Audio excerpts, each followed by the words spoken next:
Irmãos, como nós temos estudado, nós estamos tentando olhar para dentro de nós e ver os impedimentos que podem existir dentro de nós. Eu estou partindo do pressuposto, irmãos, de que nós não nos conhecemos, não conhecemos o nosso funcionamento. E por não conhecermos o nosso funcionamento, nós damos espaço para Satanás, porque ele conhece o nosso funcionamento. Porque a natureza pecaminosa plantada dentro de nós é dele. Foi ele quem plantou isso em Eva. Então tudo que existe de pecado em nós nasce no diabo. Foi passado para Adão e Eva e é repassado por nós pelo nascimento. Quando nós estudamos a questão da filiação é um tema tão importante nas Escrituras, tão importante, que João 8,32 diz assim: e conhecereis a verdade vos libertará. Mas João 8,36, 4 versículos depois diz assim: se pois o Filho vos libertar, verdadeiramente sereis livres. É interessante que o Espírito podia escrever: se pois Jesus vos libertar, se pois Jesus Cristo vos libertar, se pois o Senhor vos libertar. Mas aprove ao Espírito Santo escrever: se pois o Filho. Porque quando nós nos vemos como filhos, nós somos plenamente livres. Nós não somos só libertos, nós somos libertos em definitivo. Os irmãos estão entendendo? Então o que Satanás faz? Satanás faz uma oposição ferrenha, mantendo a nossa mente ocupada para que nós não nos vejamos como filhos. Porque se você se vê como filho, você é plenamente livre, você presta atenção na esposa, no filho, no marido, você presta atenção nos pais, você presta atenção nas pessoas que estão ao teu redor. Então Satanás levanta uma oposição violentíssima contra nós, para que nós não nos vejamos como filhos. Qual é essa oposição? Ele ocupa a nossa mente. Dardo inflamado. O dia inteiro. Se você tem medo do futuro, ele te põe uma pessoa virando para você e falando: nossa, esse governo, você viu, acho que a gente tem que tirar o dinheiro daqui e pôr no exterior. E aí é mais uma semana que você tem de conflito. É mais uma semana perdida da carreira cristã. Se você tem luta com pornografia, Satanás te põe num grupo de WhatsApp, onde vai mandar uma mensagem que vai grudar na tua cabeça. Pronto, é mais 3 dias de luta. São 3 dias perdidos da vida cristã. Então Satanás, ele é um especialista em manter a nossa mente ocupada para que a gente não avance no Senhor. E como o irmão Roger colocou de manhã, sem avançar no Senhor, você não avança sobre as pessoas que Deus te deu. Uma pessoa que não tem do Senhor, ela não consegue perceber as pessoas, o parceiro, os filhos, os parentes, simplesmente não consegue perceber. Nós não temos tempo de estudar, mas as 2 vezes, por 3 vezes a voz do Pai foi ouvida. 2 foi ouvida de forma nítida por todos que estavam no batismo e no Monte da Transfiguração, e uma foi ouvida como se fosse a voz de um trovão. O Senhor Jesus discerniu a voz do Pai, mas a quem estava perto não discerniu. Então, Deus Pai falou audivelmente 3 vezes. Nas 2 primeiras vezes, é interessante, porque na primeira vez a voz do Pai vem e diz: este é meu Filho amado, em quem tenho todo o meu prazer. Meu, pronome possessivo. Qual a primeira necessidade que o ser humano tem? Isso é meu. E ninguém tasca. Ninguém põe a mão. Porque você é meu. Vocês estão entendendo? Ele pôs um pronome possessivo. Tá bom. A voz do Pai veio para o Filho e todos ouviram. Este é meu Filho amado em quem tenho todo o meu prazer. O Espírito toma Jesus e o leva para o deserto. E Jesus é tentado em 3 coisas. Do meu ponto de vista, Jesus é tentado em 4 coisas. Ele é tentado em transformar pedras em pães, em pular do alto do pináculo, em prostrado adorar a Satanás. Ele é tentado em prover as coisas básicas, ele é tentado na aceitação, porque quem pulasse do alto do pináculo e chegasse embaixo com vida, seria reconhecido como Messias, então buscar a aceitação de um jeito indevido. A aceitação dele viria pela cruz. E o último é poder. Então, prostrado, adorar o diabo e receber o poder do diabo, que aí é uma tentação muito comum de líderes, de querer ter poder, de alguns homens também, ter um poder, por isso alguns homens são mais enfáticos, mais fortes, né? Só que das 3 tentações, 2 começam de que jeito? Se és filho. Por isso eu acho que tem uma 4ª tentação. Está questionando a filiação. Satanás se levanta, mas se levanta com uma oposição violentíssima para que você não se veja como filho. Certo? Aí avança um pouquinho mais. Nós chegamos até Mateus 16, o Monte da Transfiguração. A voz do Pai vem e fala a mesma coisa, acrescentando uma frase. Este é meu Filho amado em quem me comprazo, a Ele ouvi. Por que foi acrescentado a Ele ouvir? Porque apareceu ali Moisés e Elias. Moisés representando a lei, Elias representando os profetas. Então, quando o texto bíblico diz a Ele ouvir, o texto bíblico está querendo dizer o quê? Tudo que tiver na lei tem que mostrar Cristo. Tudo que tiver nos profetas tem que mostrar Cristo. Então você vai, a partir de agora, ao ouvir a lei e ao ouvir os profetas, você tem que ouvir Cristo. Onde isso é confirmado?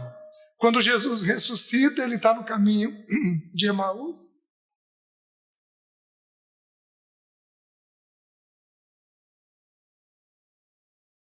Ele está no caminho de Emaús e o texto bíblico diz que Jesus abriu tudo que a seu respeito estava escrito na lei, nos salmos e nos profetas. Então isso é confirmado de que a lei e os profetas precisam nos levar a Cristo. Então a Ele ouvir, certo? Jesus vira para os 3, vocês estão proibidos de falar com os outros a respeito disso daqui. Vocês só vão falar depois da minha partida. Porque Deus é um Deus de sigilo. Ele é um Deus de mistério. Não é para falar tudo. Tem coisa que é para manter guardado. Aí então ele desce, o que ocorre lá? Tem um pai com um filho possesso. Filiação de novo. E aí o demônio tomava aquela criança e jogava na água, jogava no fogo, tentava queimá-lo, tentava afogá-lo, e o Senhor Jesus, com uma indignação de ver a incredulidade, os discípulos não conseguiram expulsar aquele demônio. Por quê? Porque esta casta não se expele, senão por meio de oração e jejum. Aí o Senhor vai, liberta, mas eu tenho a mesma realidade.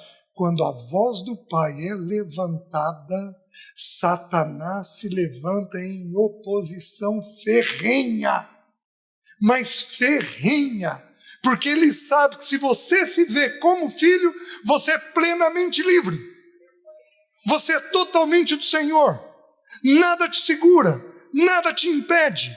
Você está me entendendo? Então ele faz uma oposição severa aos nossos corações, extremamente severa aos nossos corações, para que a gente não avance no Senhor. E meus queridos, do meu ponto de vista, a oposição que ele faz é manter a tua cabeça ocupada. Porque onde começa o processo de transformação? Na mente. É aqui que começa o processo de transformação. E a gente simplesmente desconhece isso E sem perceber, fica com um cabeção ocupado com uma série de preocupações, que todos nós as temos, e aí a gente simplesmente não consegue avançar. Simplesmente não consegue avançar. Presta atenção. Muitos dos irmãos, se não todos, serão atacados os próximos dias por Satanás. Porque o Senhor se levantou no nosso meio esse fim de semana. Não estranhem isso. Eu sou atacado ou antes ou depois. Eu e meus filhos. Somos atacados ou antes ou depois de um encontro. Como eu viajo uma vez por mês, mensalmente, eu estou sob ataque. Os irmãos querem que eu viaje 2 vezes por mês. Aí fica mais difícil, não é? Mas é da natureza do serviço. Satanás se levanta. Então, para completar o que eu venho falando esses últimos dias, o que eu quero mostrar para os irmãos? Eu quero mostrar o pensamento de cada emoção. Quem aqui já ouviu os afetos limitantes, o estudo afetos limitantes? Certo? O que eu gostaria que os irmãos fizessem? Se for possível, porque eu vou falar, mas de forma pam. Eu tenho 1 hora e aí vou responder o restante de perguntas. Então, eu vou falar de forma muito objetiva.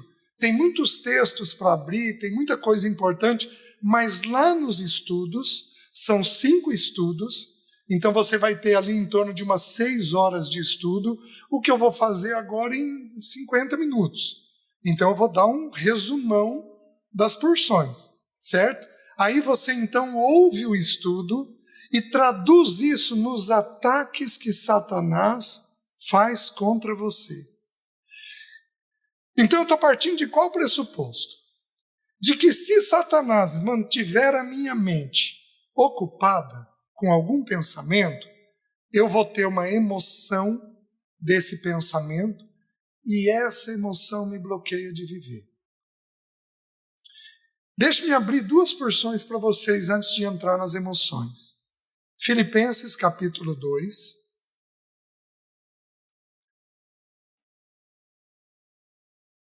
Deixe-me provar para os irmãos o que eu estou dizendo.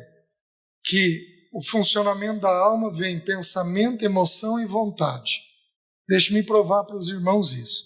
Filipenses capítulo 2, versículo 1.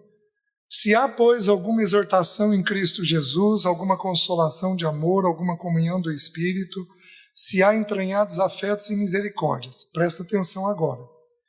Completai a minha alegria de modo que penseis a mesma coisa. Pensamento.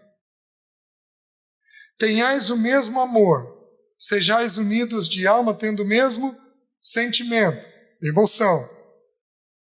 Nada façais, vontade. Pensamento, emoção e vontade. Está claríssimo no texto. Os 3 elementos da alma. Vocês estão entendendo? Então, eu penso, eu sinto e eu decido. Eu penso, eu sinto e eu decido. É assim que funciona. Deem uma olhadinha agora numa porção muito conhecida, Salmo 42.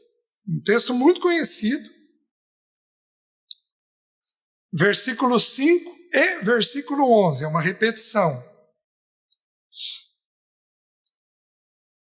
Olha o que diz. Por que estás abatido, ó minha alma? Por que te perturbas dentro em mim? Espera em Deus, pois ainda o louvarei, a Ele, meu Deus e Redentor meu. Nós temos 2 linhas de estudo aqui. Os irmãos falam 2 coisas.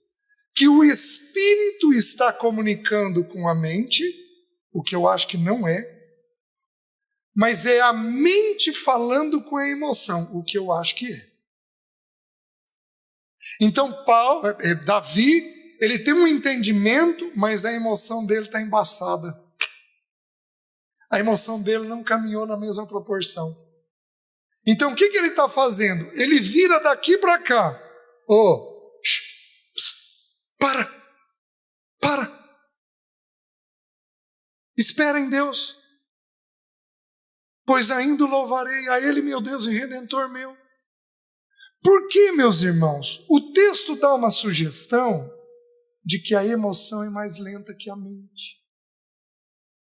O Spurgeon tem uma frase maravilhosa que diz assim, que a distância do céu e do inferno é de um palmo. É fazer algo daqui, descer aqui. Vocês estão me entendendo? Então, às vezes, o Senhor nos alcançou na mente, mas nós levamos semanas ou meses para Ele nos alcançar no afeto. Porque o afeto, ele é mais lento que a mente. É onde nós encontramos uma série de impedimentos dentro de nós. Os irmãos estão conseguindo entender? Aqueles que são mais afetivos, quem aqui é mais afetivo, levanta a mão. Levanta alto. Aqueles que são mais afetivos vão demorar muito mais para encontrar o processo pleno de libertação. Por quê? Porque aqui entendeu, mas aqui vai e volta. Vai e volta. Vai e volta. E aí você crê. E aí você não crê. E aí você está seguro. E aí você está inseguro. E aí, como diz alguns irmãos, você coloca no altar. Aí você vai lá e tira do altar de novo. E pega aquilo para você de volta. E você fica numa luta constante nessa realidade. Por quê? Porque a emoção, ela é mais lenta. Assim, o que eu vou dizer, eu fico sob risco de ser rechaçado aí fora. Por isso Deus proibiu a mulher do governo da igreja. Porque a mulher carrega mais o homem não. Então ela fica sujeita ao engano. Vocês estão me entendendo? Mais facilmente sujeita ao engano. Então, é assim que a Bíblia ensina. É um padrão das Escrituras. A gente tem 1 Timóteo, a gente tem 2 aos Coríntios, capítulo 11, que vão mostrar essa realidade. Então, o que ocorre? O que ocorre é que as emoções que nós temos, elas servem de impedimento. Mas o diabo não quer despertar a tua emoção. Porque ele sabe que a tua emoção só é promovida por um pensamento. Então o que ele precisa é inserir um pensamento indevido na tua cabeça.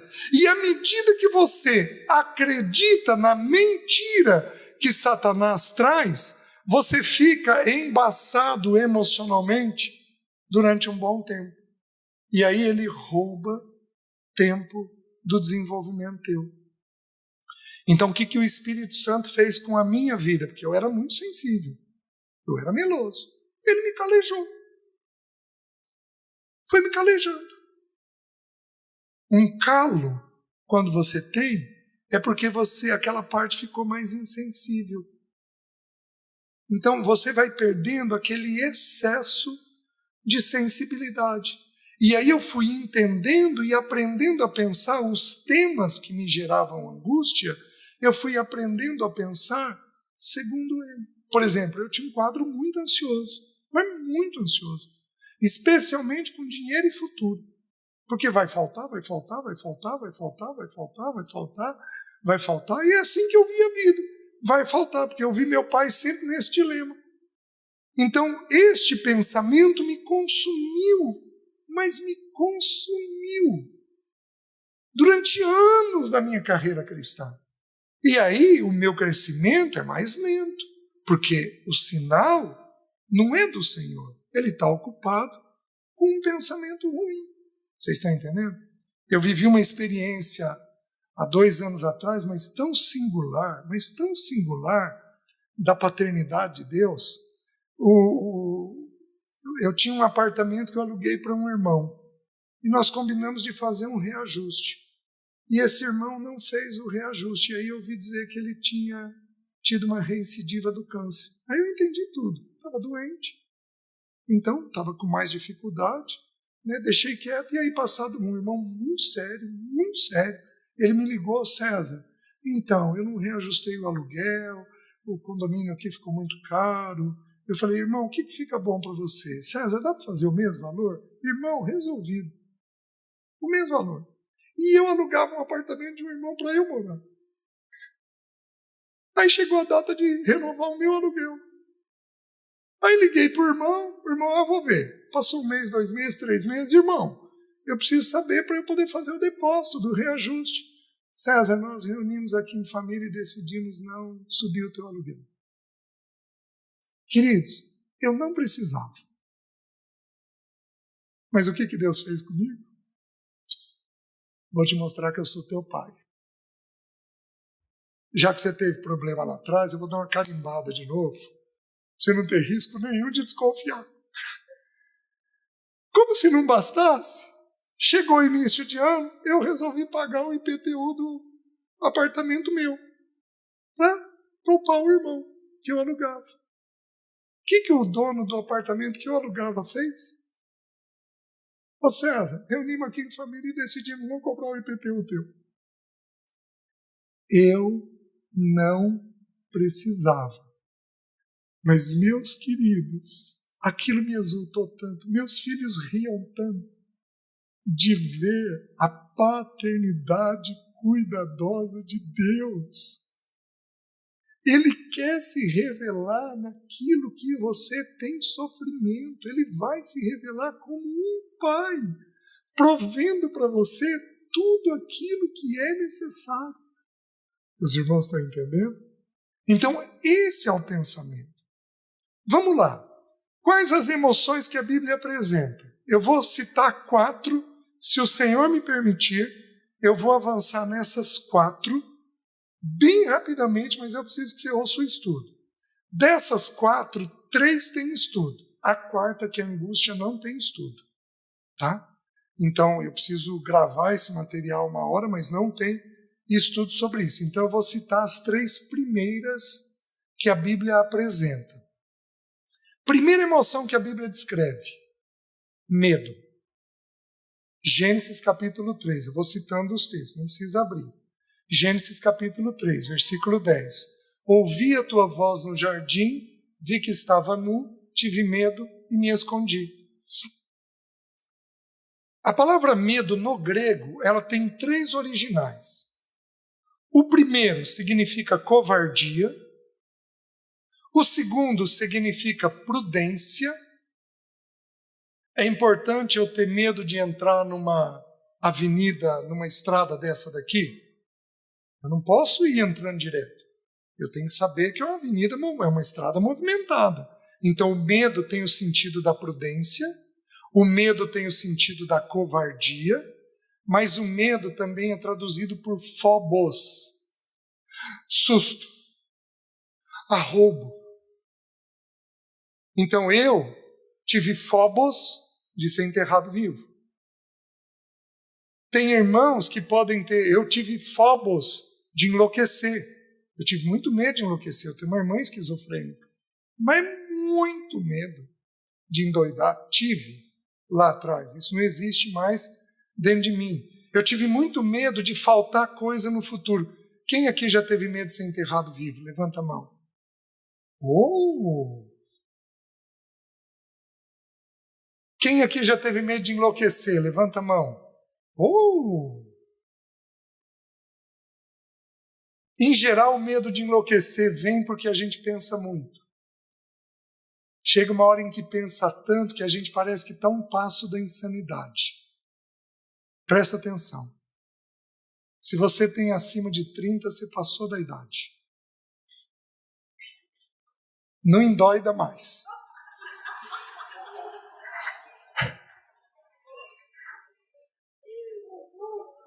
Graças a Deus, Senhor. Você pode até endoidar teu parceiro, mas você passou da idade.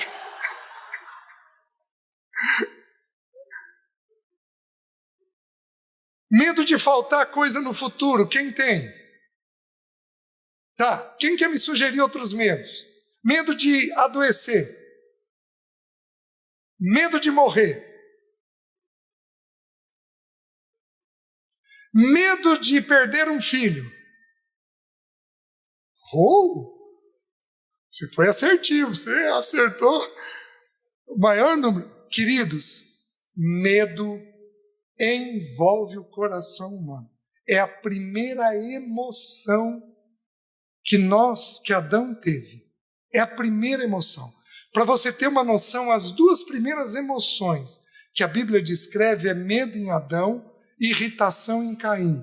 São as duas emoções que a ciência se debruça para tentar entender a fisiologia delas no cérebro. Como é que se processa a química dessas emoções?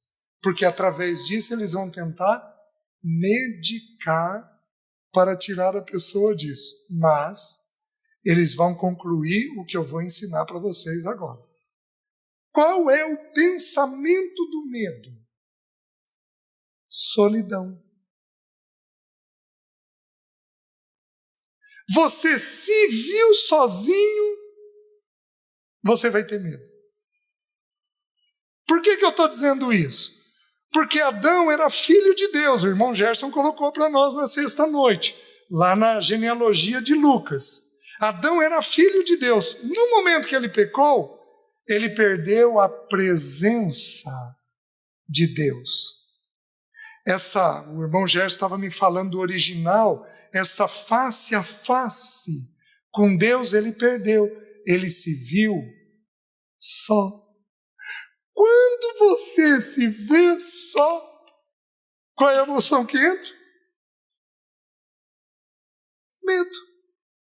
Você se viu sozinho, vai entrar a emoção do medo. Pega uma criança, ela acorda à noite com um sonho assustada.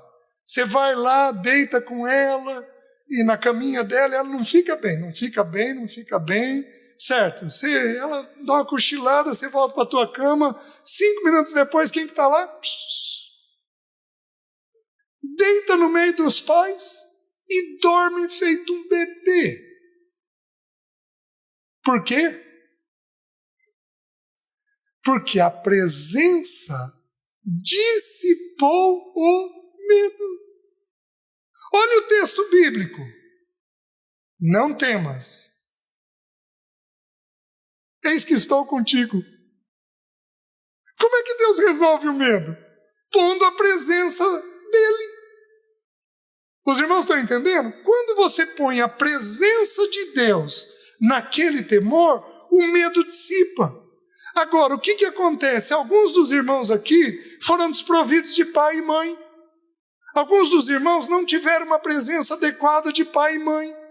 Alguns dos irmãos foram deixados sozinhos muitas vezes.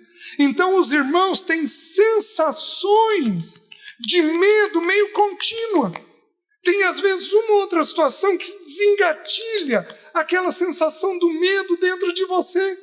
Você está me entendendo? E aí essa sensação te bloqueia. E você não consegue estudar, você não consegue trabalhar, você não consegue ficar bem. Por quê? Porque você está tomado por aquela sensação do medo.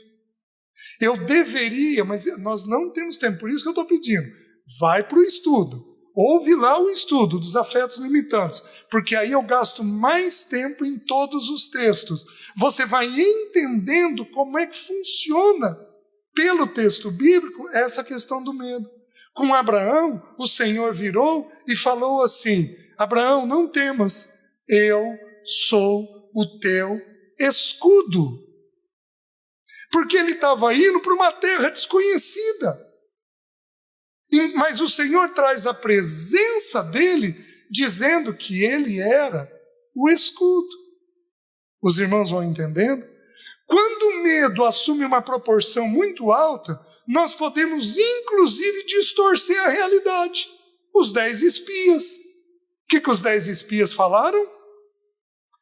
A terra é terra de gigantes. Nós somos como que gafanhotos. E nós somos, aos seus olhos, eles sabiam até o que os gigantes estavam pensando sobre eles. Mas eles conversaram com os gigantes? Não. Como é que eles sabiam o que o gigante estava pensando sobre eles? Porque o medo produz essa alteração da realidade. Vocês estão conseguindo entender? Um medo de alguém ser abandonado. Meu marido vai me deixar, meu filho vai me deixar, meu filho vai se desviar, meu parceiro vai sumir, vai me abandonar, e vai por aí afora. Tem uma infinidade de medos que vão tomando a gente. Meus queridos, a gente pode chegar ao ponto de distorcer a realidade. Lembra dos discípulos no barquinho? Logo depois da multiplicação dos pães e peixes? Naquela tempestade? Eles olharam e quem que eles viram? Um fantasma. E tudo que o diabo quer é que a gente não estabeleça a verdade. Porque onde tem verdade, tem libertação. E o diabo, ele é um senhor escravizante. Quer dizer, eu tenho que corrigir a palavra, porque senhor, só Deus e o dinheiro. O diabo é um inimigo que nos escraviza. Porque para Deus o diabo é um servo, para nós ele é um inimigo. Ele escraviza a gente. O que ele quer é manter a gente escravizado. Ele consegue fazer isso através do medo. E para produzir isso, ele põe pensamentos de solidão. Fez sentido? Vamos avançar para a próxima emoção. A próxima emoção que aparece é a irritação. Quem aqui é irritado? Levanta a mão. Alto. Isso.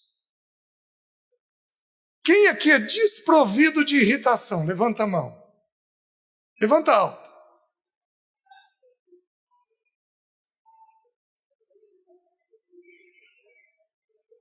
Mais ou menos. Quem aqui nunca provocou o filho à ira? Levanta a mão. Então todos nós somos irritados.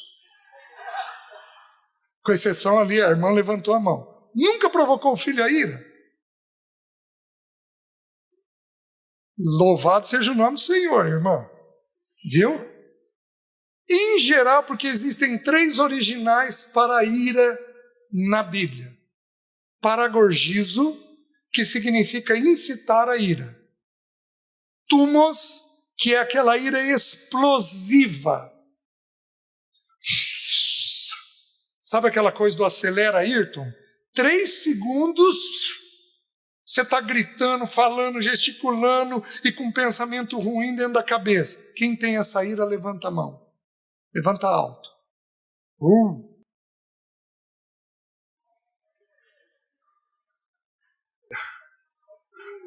Deixa eu fazer uma pesquisa aqui. Quantos homens têm, só os homens, têm a ira tumos, essa ira explosiva? Levanta a mão. Abaixa. Quantas mulheres têm essa ira? Levanta a mão.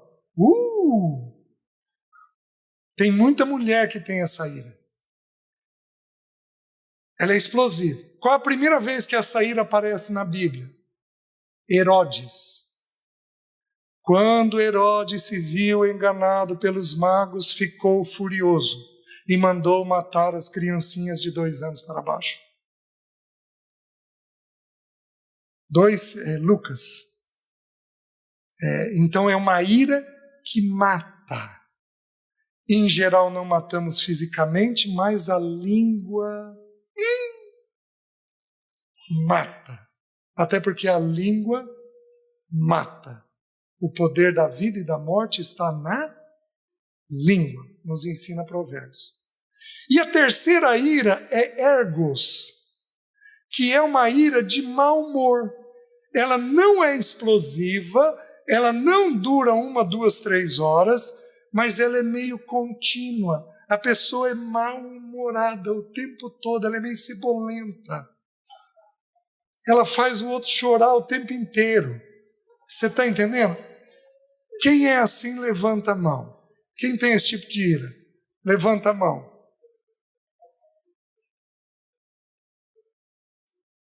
Você não tem cara.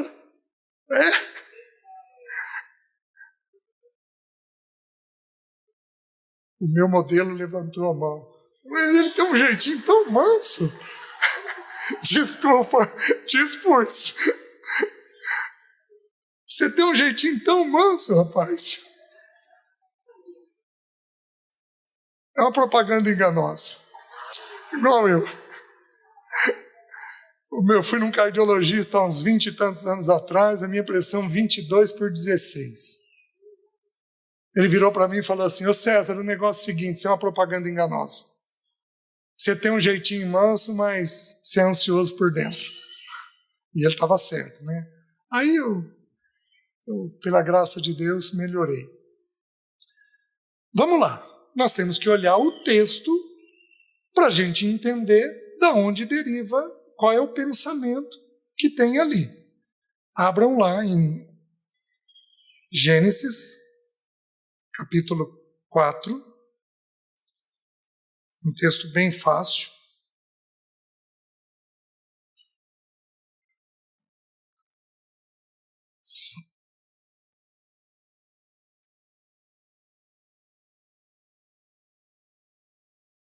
Versículo 1.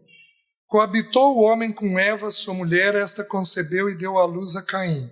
Então disse: adquiri um varão com o auxílio do Senhor. Depois deu à luz a Abel, seu irmão. Abel foi pastor de ovelhas e Caim lavrador. A palavra lavrador aqui só aparece 2 vezes no Velho Testamento. Aparece em Caim e Noé, porque diz que Noé foi lavrador. Mas o sentido aqui é servo da terra.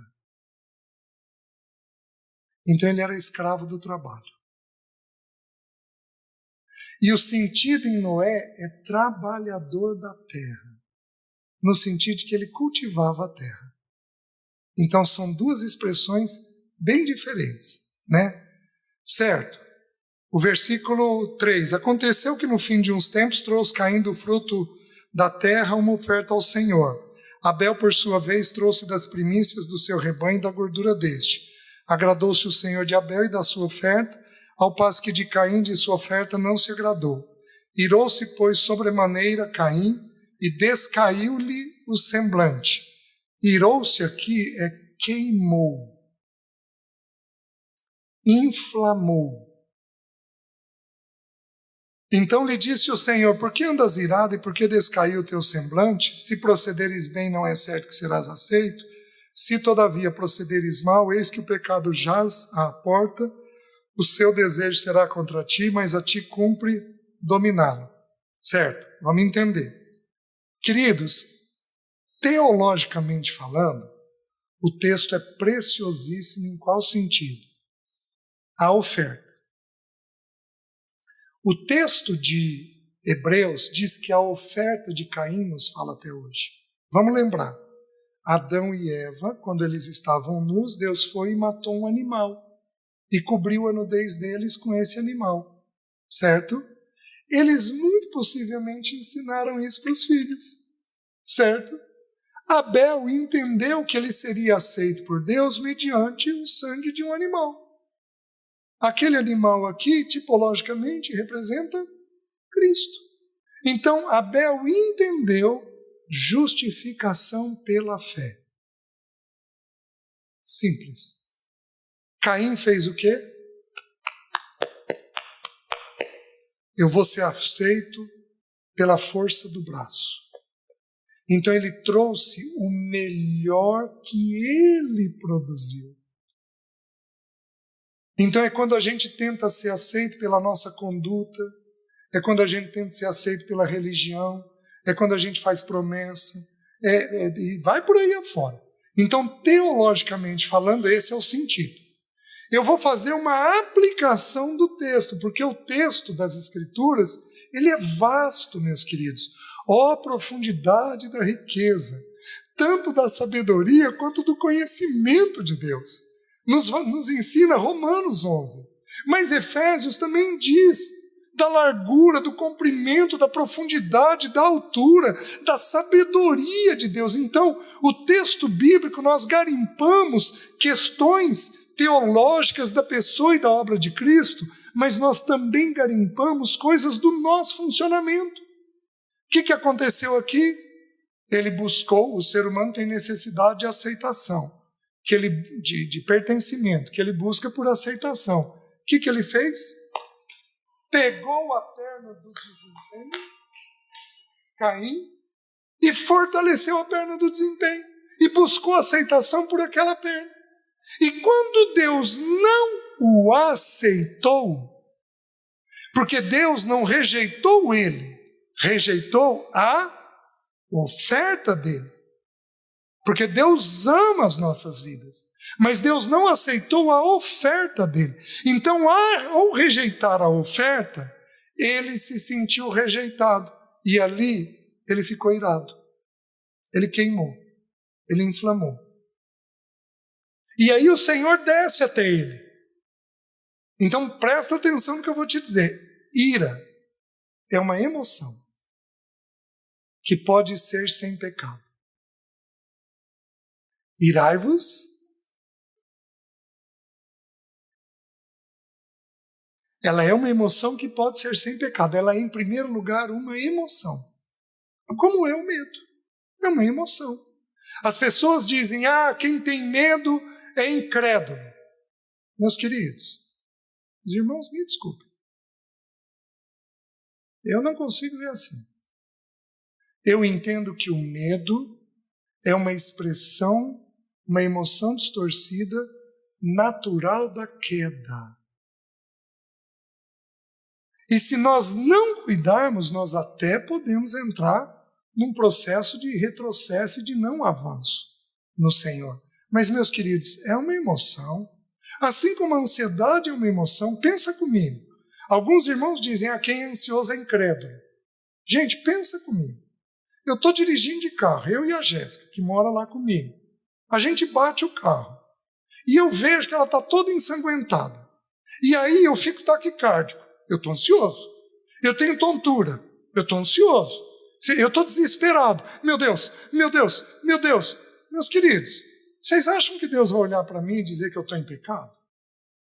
Ô, gente, é uma emoção natural da vida. Que isso? Agora, o que é pecado? Andar ansioso. O ter uma ansiedade em alguns momentos da vida não constitui ansiedade, mas o andar ansioso constitui. É como a ira. Aquela ira que brota da emoção, essa é pecaminosa. Mas aquela ira que é sensata, objetiva, que julga, que põe um limite, que é coerente na forma de fazer, essa não é pecaminosa. Essa é santa. Essa é adequada. Por isso que é uma emoção. E aí o Senhor desce até ele. E o Senhor fala com ele algo maravilhoso. O Senhor diz assim, por que andas irado e por que descaiu o teu semblante? Gente, quantas vezes a Alessi me cutucou por debaixo da mesa? César, muda a fisionomia. Quem aqui é muito expressivo no rosto? Meus queridos, o corpo fala. Não é só a língua, não. O corpo fala. Vai por aí afora, né? O corpo vai dizendo a respeito da gente. Então, é isso que o Senhor está mostrando. Por que descaiu o teu semblante? O Senhor está falando, vamos ter um pouquinho de discrição? E aí o Senhor diz algo maravilhoso. O Senhor vira para ele e diz assim, se procederes bem, não é certo que serás aceito, mas se procederes mal, eis que o pecado jaz à tua porta, e a ti cumpre dominá-lo. O que é proceder bem e proceder mal? No original hebraico. Estar satisfeito. Então, o que promove ira? Qual é o pensamento? Insatisfação. Gente insatisfeita vai ter ira. Você está entendendo? Agora eu tenho um problema. Quem aqui é mais exigente? Eu vou usar algumas palavras. Exigente, rígido, perfeccionista, metódico. Quem aqui é assim, levanta a mão alto. Esses irmãos Tem gente que levantou a mão já apontando o número de palavras que tem. Esses irmãos vão ser mais insatisfeitos, porque são mais exigentes. Correm o risco de inflamar com mais facilidade. O que o Senhor faz? Desculpa, o que o diabo faz? E faz você ver os fios de cabelo no chão.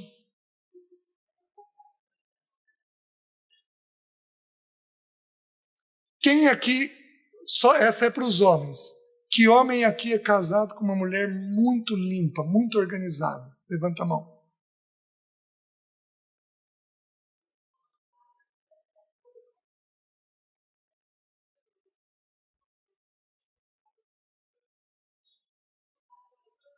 Esses dias eu estava nos Estados Unidos, fui entrar na casa, tinha uma placa. Antes de entrar, tire seu sapato. Aí, quem sou eu para desobedecer, né? Tirei o sapato, mas depois conversei com a dona da casa. Né? Obviamente que não é errado. Mas a gente tem uma série de exigências dentro de nós. Queridos, eu fui muito perfeccionista, mas muito. Minha escrivaninha tinha que estar tudo limpo, vinha caneta preta, caneta azul, caneta vermelha e um lápis feito com ponta de estilete, tudo retinho. Um certo momento, eu adquiri um tapete com franja na clínica. Aí eu levantava, achando que o paciente não estava vendo. Eu ia lá e penteava a franja com o pé. 2 pirados, eu e o paciente. Gente, eu sou um milagre da parte do Senhor. Tem uns 2 meses atrás, cheguei muito cedo na clínica, 6 fios de cabelo no chão.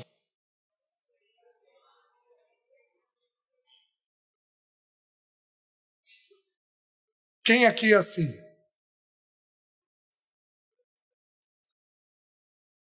Trabalhei a manhã inteira com 6 fios. Porque eu sou livre. Não estou plenamente livre, porque ainda vi os 6 fios, mas estou caminhando no processo de libertação. Tirar uma camisa do cabide, o gancho virado para o mesmo lado. Quem faz isso aqui? Um dedo de separação de um cabide para o outro. Quem faz isso aqui? Olá. Bem-vindo ao meio. E a gente achando que não tem louco no nosso meio, né? Desculpa a expressão. Gente, rigidez. O que essas pessoas vão fazer? Acumula o fio, acumula o cabide, acumula a toalha, acumula o tapete, acumula a franja. Pum! E aí faz aquele estrago. Então essa rigidez tem que ser enfrentada.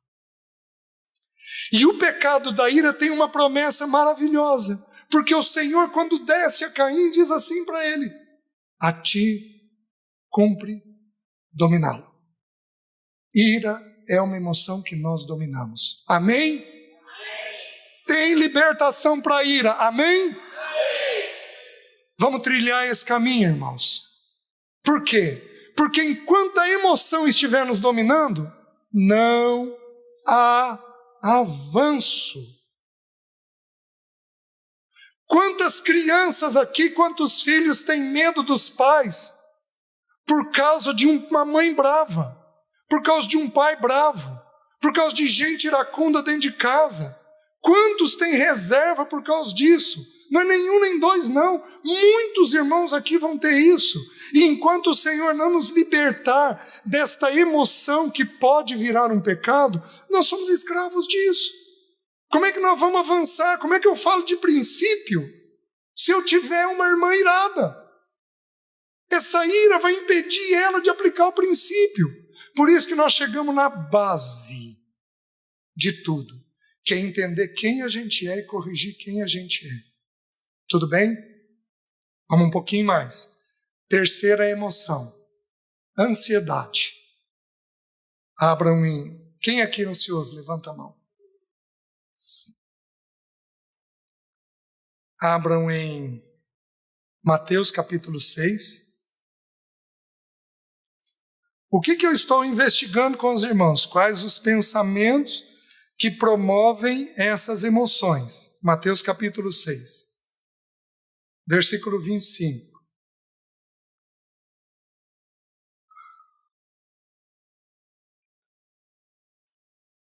Por isso vos digo, não andeis ansiosos pela vossa vida quanto ao que haveis de comer ou beber, nem pelo vosso corpo quanto ao que haveis de vestir.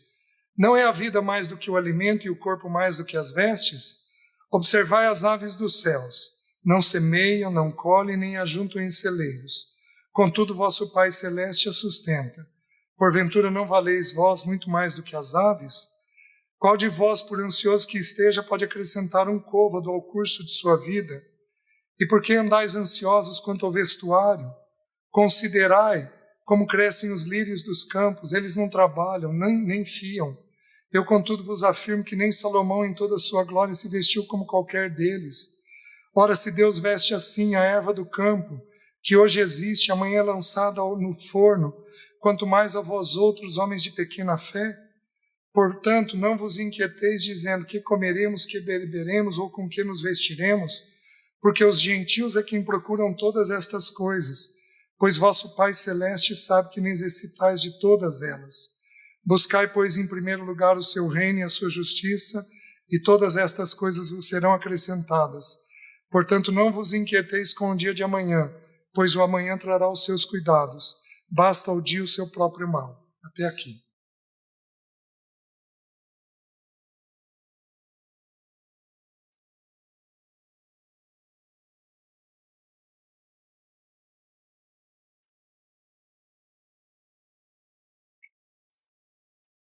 Vocês têm que ouvir o estudo, porque eu vou...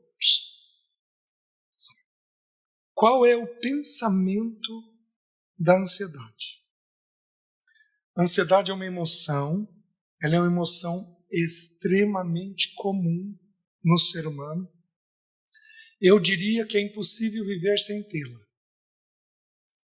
Nós podemos até não viver andando em ansiedade. Isso eu acredito que é possível. Mas é impossível, do meu ponto de vista, não ter ansiedade numa situação ou outra. Porque todos nós vamos ter ansiedade. A ansiedade basicamente é pensamento. É uma mente que pensa muito. Quem aqui pensa muito? Então os irmãos vão ter facilidade de ter essa emoção. Quais são os dois pensamentos da ansiedade? Todos nós fomos ensinados que é o futuro. E o primeiro pensamento da ansiedade é o futuro. O versículo 34. Não vos inquieteis com o dia de amanhã. Então a Bíblia me proíbe pensar no dia de amanhã? Não. A Bíblia me proíbe ficar inquieto com o dia de amanhã. Quem tem preocupação com o dia de amanhã, inquietação com o dia de amanhã? Levanta a mão. Levanta alto. E olha lá. Então essas pessoas vão ter um quadro de ansiedade contínua. Então você vai ter que aprender a lidar com o dia de amanhã. E o versículo, ele ensina uma coisa simples. Ele diz assim, são 3 partes do versículo 34. Não vos inquieteis com o amanhã. Então você tem que tentar perceber se você tem inquietação. Não vos inquieteis com o dia de amanhã, pois o amanhã trará os seus cuidados. Queridos, nós vamos ter necessidades no dia de amanhã? Vamos. Quando Deus vai trazer o cuidado do dia de amanhã? Amanhã. Deus faz tudo antecipadamente? Não. Porque Ele promove o cuidado no dia de amanhã. O teu filho abaixo de 12 anos pergunta se amanhã vai ter comida na mesa? Não. Por quê? Porque ele tem segurança de que vai. O que nós fazemos com Deus? Ai, Senhor. Ai, Senhor. Ai, Senhor. A gente fica o tempo todo inseguro se vai ter ou não. Meus queridos, aí eu vou fazer um parênteses. A vida cristã, ela tem 3 etapas: filhinhos, jovens e adultos. 1 João capítulo 2, também descrito em Marcos capítulo 4. Primeiro o grão, depois a espiga, depois o fruto. 3 etapas. Também João capítulo 11, é onde Jesus fala... gente.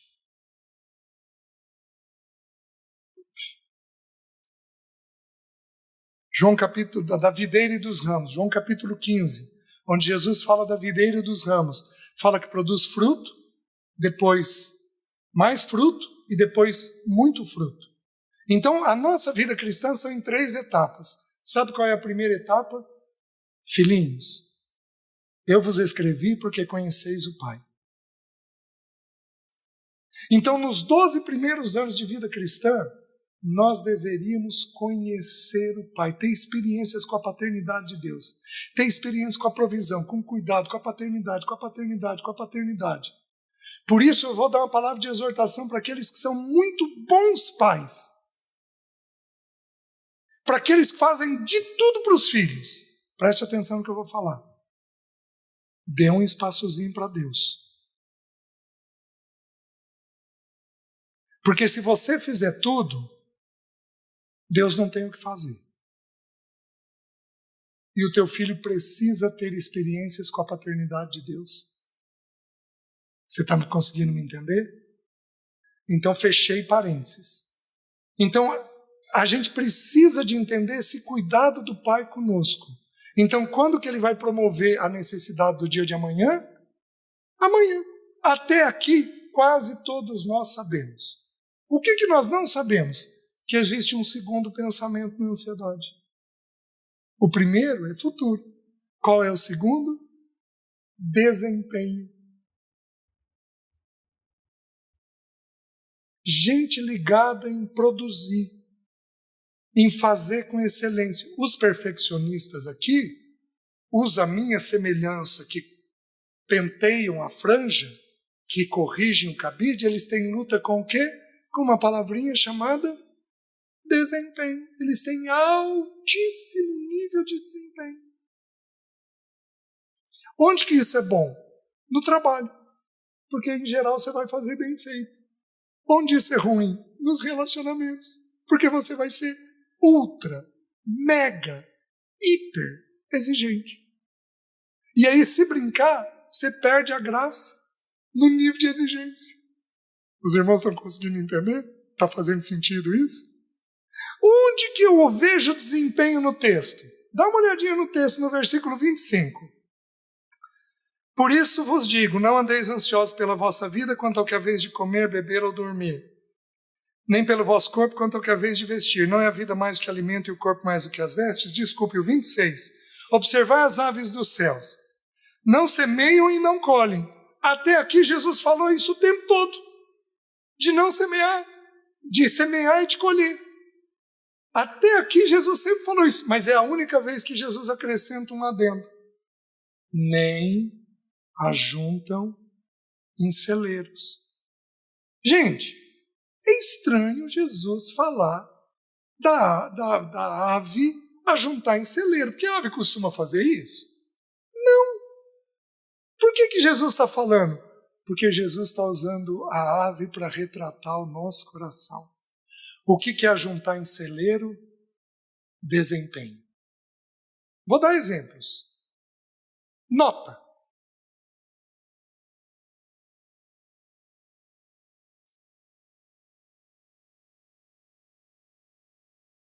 Já entenderam. Um monte de vocês está sorrindo quieto para mim. Vocês já entenderam. Não. Por que você não tirou um pouco mais? Quem aqui faz isso? Tem filhos aqui no nosso meio? Tem? Filhos, se coloquem de pé. Os filhos que estão aqui. Isso.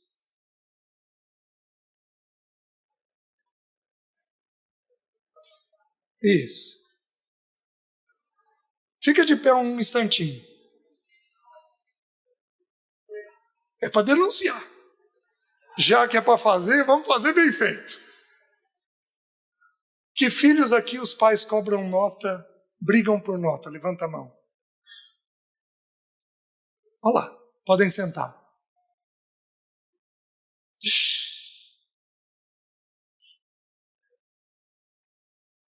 Eu vou contar essa experiência para os irmãos.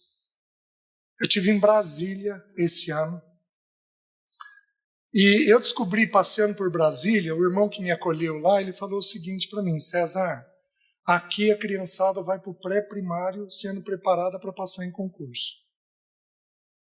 Então a cidade é de concurso, ela vive de concurso. Tá bom.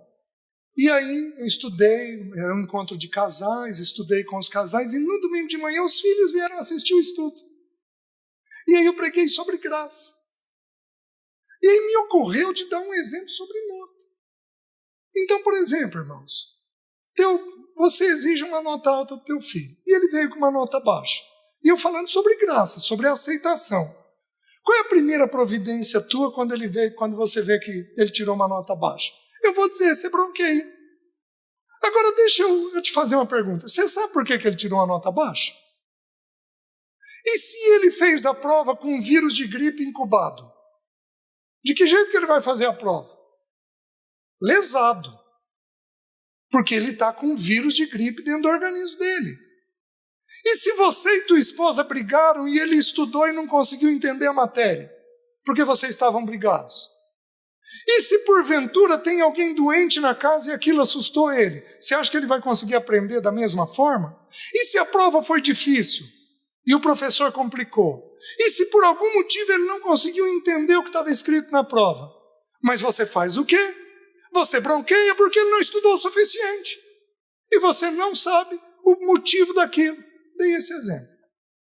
Domingo de manhã, domingo à noite encerrou o encontro.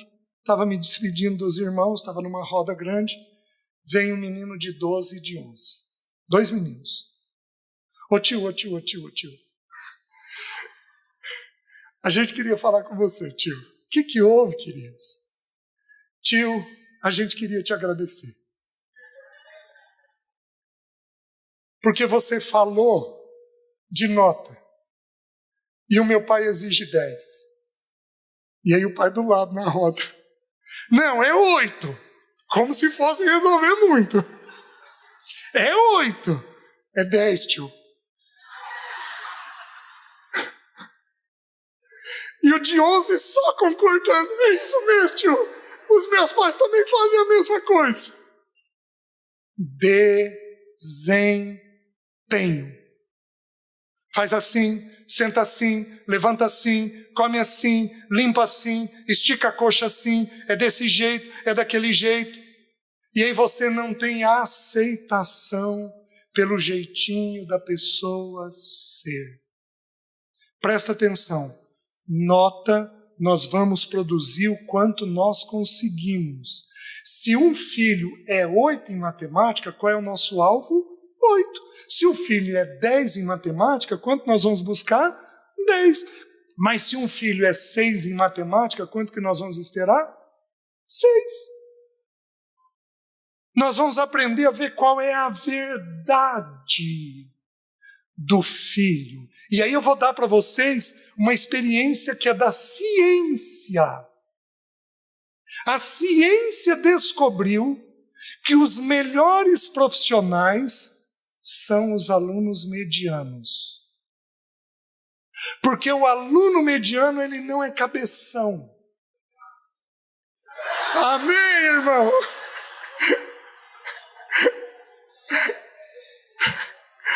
Louvado seja o nome do Senhor, né, irmão?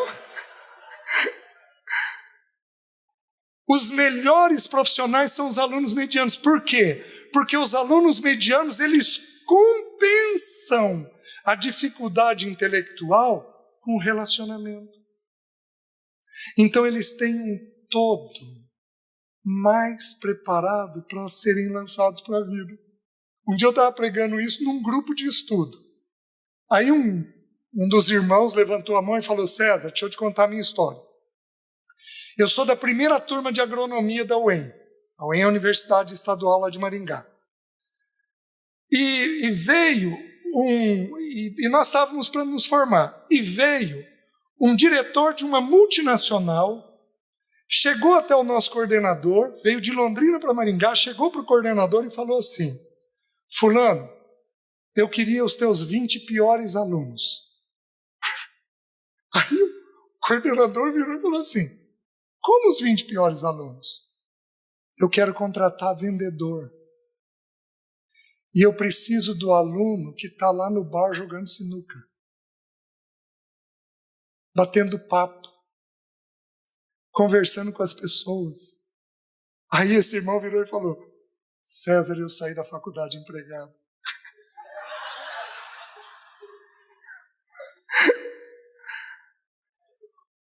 Gente, a gente precisa renovar tanto o nosso entendimento. Estuda um pouquinho sobre QE, quociente emocional, que é essa questão do relacionamento. Lembra que são duas pernas, relacionamento e trabalho. Se uma das duas for deficiente, o sujeito não é completo. Então, desempenho, exigência. Meus queridos, onde você acha desempenho na vida do nosso Senhor? Deixa eu te fazer uma pergunta para os perfeccionistas, os metódicos, os perfeccionistas, os rígidos. Deixa eu te fazer uma pergunta.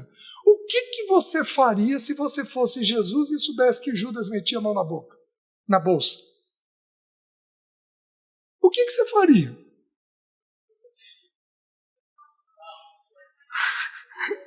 Tem irmão sugerindo, cortava a mão.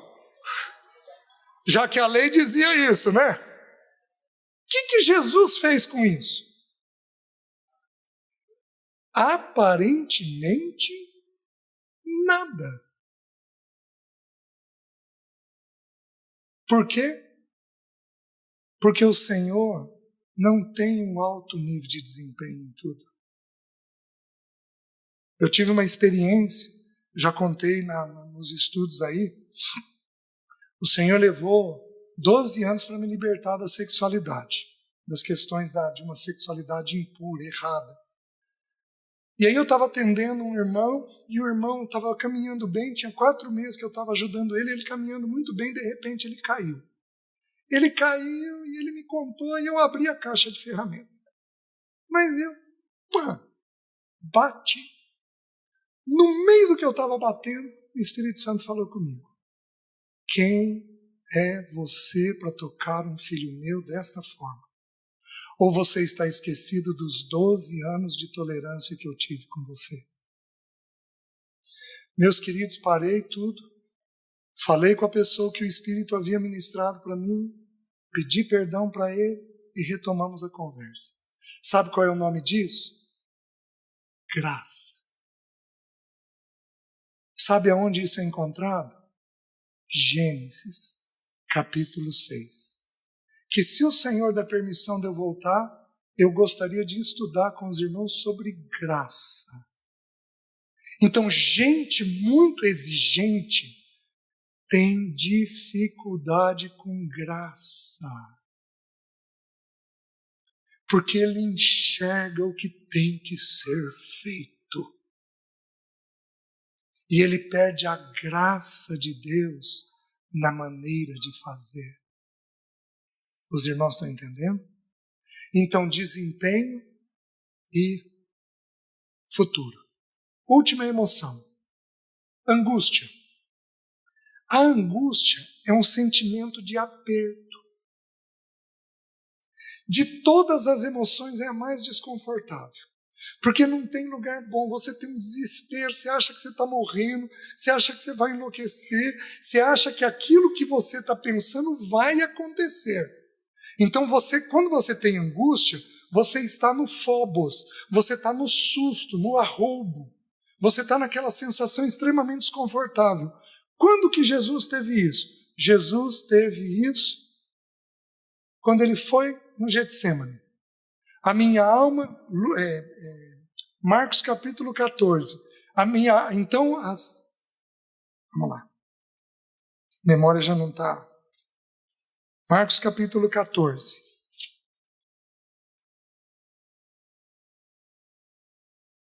Versículo 33. e levando consigo a Pedro, Tiago e João, começou a sentir-se tomado de pavor e de angústia. Então ele foi tomado, obrigado irmã, tomado de pavor e de angústia. Então o Senhor estava com a emoção com angústia.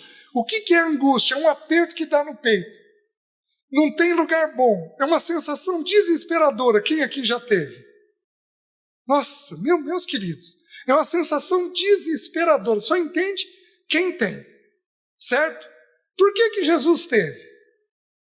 Jesus ia passar pela cruz. Então o problema de Jesus era a morte? Não, porque João 10, ele falou assim: recebi do meu Pai o direito de entregar a minha vida e de reavê-la. Então ele sabia que ele ia morrer, mas ele ia retomar a vida dele. O problema dele eram os açoites, os escárnios e a zombaria? Não, porque Isaías 50 diz: dei a face aos que me feriam, aos que me arrancavam os cabelos. Então ele tinha aquela atitude de ceder àqueles açoites. Qual era o problema do Senhor Jesus? Ao meio-dia, o Pai ia deixar ele. E ele, por toda a eternidade, nunca tinha vivido esta experiência. Mesmo quando ele deixou a glória dele e desceu a nós, ele desceu em plena união com o Pai. Unido plenamente com o Pai. Os irmãos estão entendendo? Mas quando o meu e o seu pecado foram colocados sobre ele ao meio-dia, o Pai o deixou. Às 9 horas da manhã, o Pai estava com ele. Pai, perdoa-lhes porque não sabem o que fazem. Segundo 1 aos Coríntios, diz: Deus estava em Cristo, reconciliando consigo o mundo. O Pai estava com o Filho, mas ao meio-dia, quando o pecado de todos os salvos, aqueles que seriam salvos, foi colocado sobre o Filho, o Pai o deixou. Então, qual é o pensamento da angústia? Uma tragédia imediata. Você está vendo uma tragédia que vai ocorrer logo. Esse é o pensamento. Quando a sua mente for tomada por uma tragédia imediata, você vai ser tomada pela angústia. E as emoções vão nos impedir de avançar. Fez sentido, irmãos? Amém.